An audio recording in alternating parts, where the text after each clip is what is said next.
But first, and please excuse a digression, but I see that Melbourne is again going to host its annual Marxism conference next Easter to coincide with the holiest day of another religion. So we have yet another conference in Australia's most left-wing city to promote Marxism. Great. That's just the deadliest new ideology to be preached in these past 2 centuries. Millions dead, whole countries ruined, and there's still people here promoting it, even in our universities. Incredible, incredible. But wait. We have a news update, a Marxism update. At the APEC meeting yesterday, Australia and the United States agreed to push back against the spreading power of Marxist China.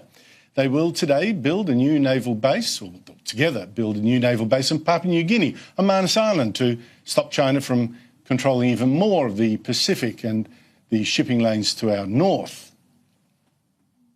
The United States of America will continue to uphold the freedom of the seas and the skies, which are so essential to our prosperity.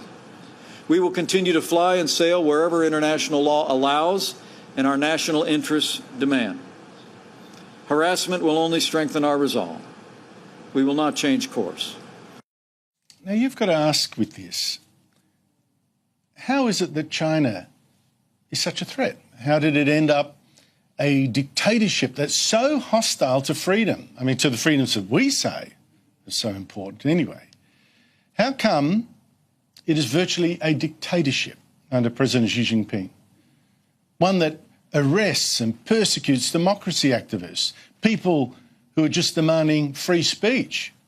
Why does it lock up even Christians and now detain hundreds of thousands of Muslims for re-education in huge detention camps that have been built across the country? What makes China such a menace to people who want to live as we do, free? Now, part of the answer is Marxism, although true, China's rulers are increasingly Marxist only in name and in their taste for power. Marxism is that theory or theology that says make men and women equal by force if necessary and put them under the control of a special class, at least for the time being, the militant working class. And then share everything that people make according to their need, not according to their effort or talent. So, this dictatorship will decide who gets what. And if it doesn't quite work out, you know, people aren't working that hard because they've got no incentive. Some people want free speech. They want to make their own life. If it doesn't work out, don't change the theory. Destroy everyone who must have sabotaged this wonderful plan. Now, there's actually a small problem with this. Well, a catastrophic problem. Give any elite, anyone, that enormous power over the rest of us, and in every case, they will misuse it. Lenin, Mao, Pol Pot, Stalin. These rulers will become tyrants, especially when they see the system not quite working. And we've seen that again and again and again. We've seen the horrors that then follow. In Russia, taken over by communists 101 years ago, millions of political prisoners were sent to the brutal prison camps, the Gulag Archipelago. 25 million people died.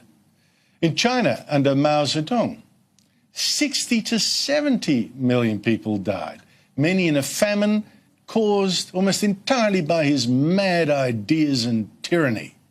In Cambodia, under the Khmer Rouge, a quarter of the population was killed. The victims' photographs taken just before their execution are still kept in the old torture centre in Phnom Penh. I went there and I saw those photos. Made me feel sick. In Cuba, communism again failed. In Eastern Europe, it failed. Venezuela is failing again. In a once rich country whose supermarket shelves are today empty and whose poor are starving. All this suffering and failure and tyranny, it was described decades ago. In fact, this month is the 50th anniversary of the publication of the breakthrough book that detailed intimately the evil of the Soviet Union. It's called the Gulag Archipelago, a masterpiece written by Alexander Solzhenitsyn, who nearly died in those camps as a prisoner. And Solzhenitsyn also analysed precisely why Marxism would always end in tyranny. To mark the 50th anniversary of the Gulag Archipelago, a new edition has just been published a couple of weeks ago with a brilliant foreword by psychologist and author Jordan Peterson. You can read it on my blog. Now, Peterson has a particular rage for Marxists today who refuse to learn from this history that's been written in oceans of blood. This claim you often hear the radical leftists make about communism, about Marxism, they say, well, that wasn't real Marxism. It's like, okay, well, how many countries do you need to disprove your thesis? How many millions of people have to die before you might admit that you're wrong? Well, obviously more than 100 million, because that's the approximate total. That's probably an underestimate, but we'll be conservative. So who does still preach Marxism in Australia today? Who could be so deaf and blind to history? Who could be so arrogant as to think that, oh no, Marxism really still could work if only they would be put in charge of us, or people like them?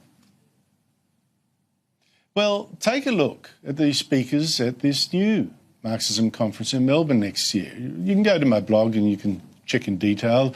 These Australians include someone who writes for The Guardian Australia. They include a top lawyer, a teacher union activist, a pro-Palestinian activist, and Helen Razor, who was an occasional ABC broadcaster. And there's more.